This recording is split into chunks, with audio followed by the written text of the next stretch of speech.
Shalom, tema firman Tuhan hari ini, tulang-tulang mati saja ajaib. Tulang-tulang mati saja ajaib. Saudara, ini adalah demonstrasi surga. Kalau Lazarus 4 hari mati, sudah berbau busuk, orang Farisi, ahli Taurat akan protes. Itu mah biasa. Kan Tuhan, siapa yang bisa lawan? Saya mau tantang.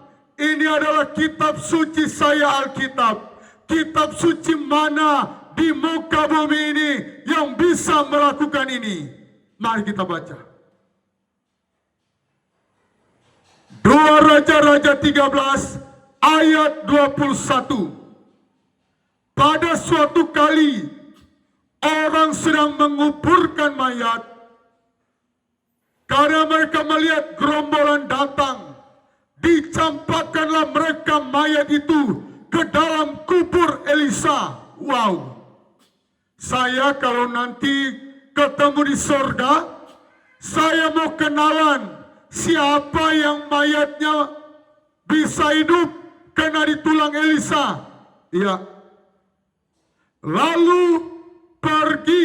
Jadi orang-orang ini tukang-tukang yang pikul kalau sekarang, yang bawa mayat dong lempar karena ada penjahat mau datang, bisa jadi mereka akan dibunuh, dong lempar dekat dengan tulangnya Elisa.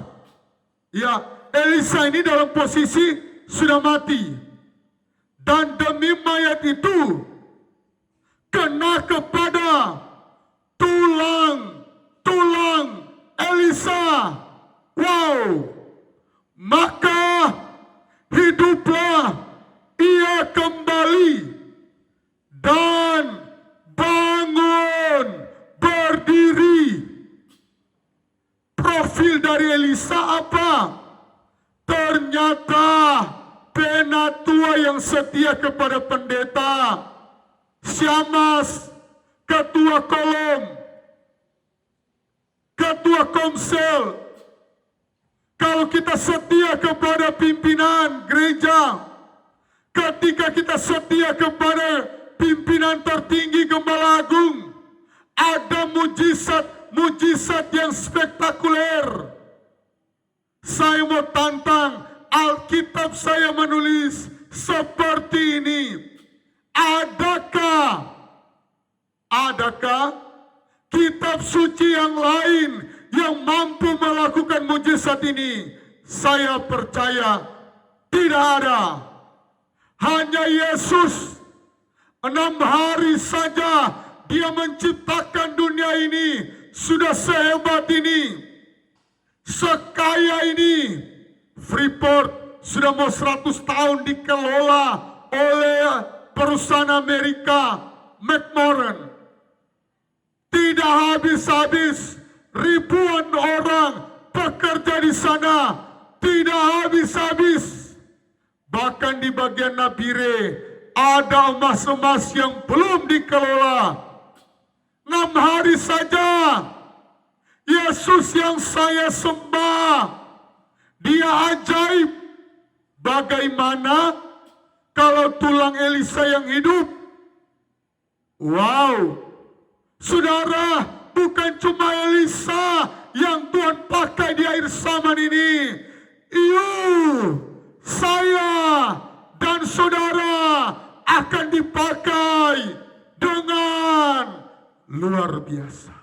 Asalkan apa? Sungguh-sungguh mengiring Tuhan. Sungguh-sungguh baca Alkitab.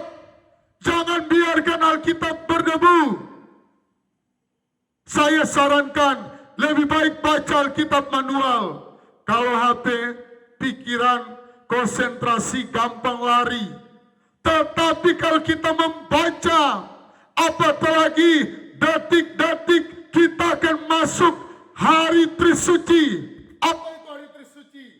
Yaitu hari di mana Jumat Agung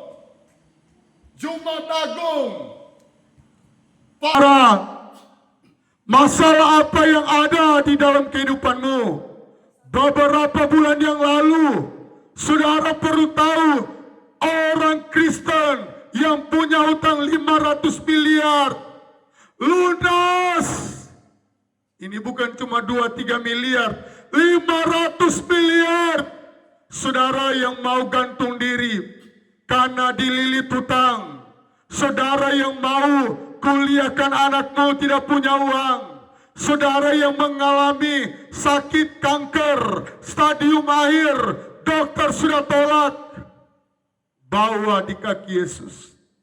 Dan kalaupun engkau tidak bisa disembuhkan, saudara, inti dari kekristenan tidak 100%, doa kita tidak dijawab Tuhan.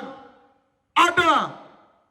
Jangan sampai pendeta berkata tulang saja. Saudara, soal doamu dijawab atau tidak jawab, urusan Tuhan. Jangan sampai pendeta Fani jual ayat ini, tulang yang mati saja. Tidak 100%, tetapi saya mau katakan, apabila Tuhan kehendaki engkau sembuh stadium akhir, ada rencana Tuhan yang besar. Kenapa Tuhan juga tidak sembuhkan? Bisa jadi setelah sembuh, balik lagi ke duniawi, balik lagi kepada perkara-perkara dunia. Bisa saja, Tuhan kan maha tahu. Tetapi kalau soal mujizat, Yesus ahlinya. Alkitab adalah kitab suci yang paling sempurna di muka bumi ini. Alkitab ini, saudara, cuma tulang saja dipakai Tuhan. Ini tulang yang mati. Apalagi kalau sudah ditumpang tangan. Tetapi yang membuat mujizat tidak terjadi, ada Nazaret di dalam pikiranmu. Apa itu Nazaret? Pendeta Fani kan pendeta yang belum terkenal. Pendeta Didi, pendeta yang baru 5 tahun. Tetapi firman Tuhan berkata, asal ku jamah jubahmu, aku akan sembuh. Tergantung dari kepercayaan kita. Dan saudara, jangan pindah-pindah gereja. Jangan masalah kecil, pindah gereja, masalah kecil, Pak Pendeta maaf, saya dalam pergumulan, saya tinggal di rumah dulu. Dan 2 hal yang selalu saya katakan, kenapa mujizat tidak terjadi, kenapa berkat tidak datang. Memperkaya diri atau kepentingan diri sendiri, dan pelit. Terlalu banyak saya lihat di mana-mana. Yang paling berkembang orang Kristen di zaman sekarang ini, orang Kristen yang pelit, maaf bicara. Saudara bisa survei sendiri. Di gereja-gereja terjadi penurunan orang yang mau berkorban. Di akhir khotbah saya, jangan biarkan Paskah lewat begitu saja.